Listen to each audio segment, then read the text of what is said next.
Older men in LA can be just as toxic and crazy as 21-year-olds. Now I have 3 consistent ones that have been with me ever since I was 17. I am Garrett Rowland, best known as the Sugar Baby Ken doll, world's most plastic fantastic sugar baby, and I live a very iconic life. I discovered being a sugar baby and it kind of took over my life. I don't really know, to be honest, how much I spend on everything because I do have one of my sugar daddy's Amex cards and also just like a joint bank account with one, so I do just kind of go out and do things as I wish. I think I spend most of my money, to be honest, on like my clothing. I say it's around $15,000 to $17,000 a month. So I always get the question, how many sugar daddies do you have?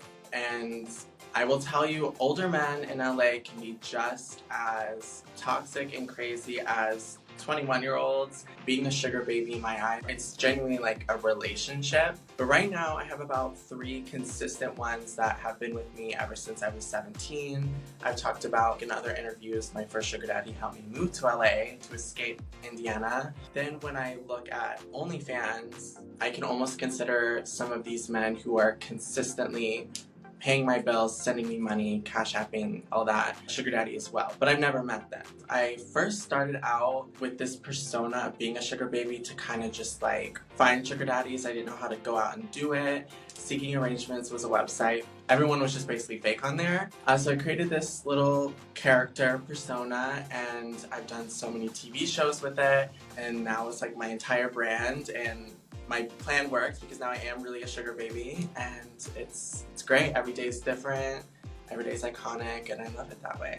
I literally got my first procedure done when I was 17, just lip filler. I had to find someone, obviously not medically licensed, to administer it. But then I turned 18 and the first thing I did was I got a rhinoplasty, and pretty much from then on I really just became addicted to immediate results with beauty. My next procedure is definitely going to be my butt.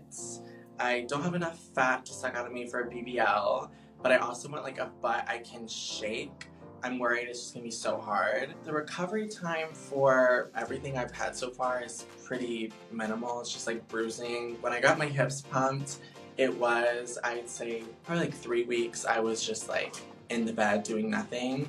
I did just start estrogen, which is like hormone replacement therapy. Right now I'm the Sugar Baby Ken doll. I'm gonna be the Sugar Baby Barbie, but I'm gonna change my name to Kendall. But I'll be on the hormones for probably about 6 months before I can even, consider getting a boob job. So growing up, I was like really overweight, believe it or not. I don't know why I just got super tall and skinny. I've always like been into fashion, so I found little ways to express myself. Plastic surgery has really made me more confident. So I 100% am like still looking to get it removed. I wear a corset all the time. I want like an hourglass. So my goal right now is to have a reality TV show. I've been approached by so many different networks, but LA, everyone is always saying they're gonna make you a star, and at first I'm super excited, but I do have meetings with big streaming platforms discussing a show because there is so much to my life. I do have like a fragrance line, I do,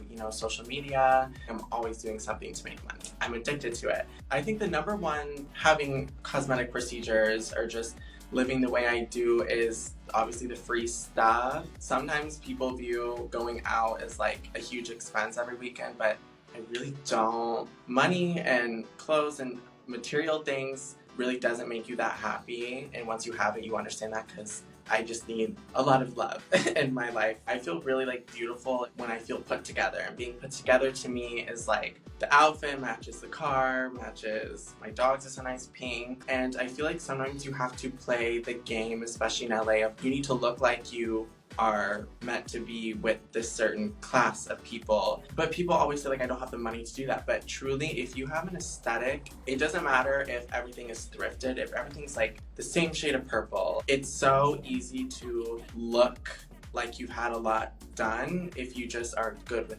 aesthetics and putting things together. My advice to a lot of people, if they're trying to escape a similar situation like I did, kind of just like a super conservative environment, just like honestly do it. And something I've learned too if you're especially moving to like a big city like LA, New York, save all your money because these little hookups you have on Grindr or whatever, like they're not going to matter. 3 years ago, I was living in a 300 square foot apartment with no kitchen. It wasn't even a studio, it was called an efficiency. And I didn't have anyone over, but I worked on myself. I saved my money, and learning to be alone is like so powerful. You're entitled to not to pay for anything, and you won't. Things will just come to you, money flows, and yeah, drain men's pockets, that's for sure.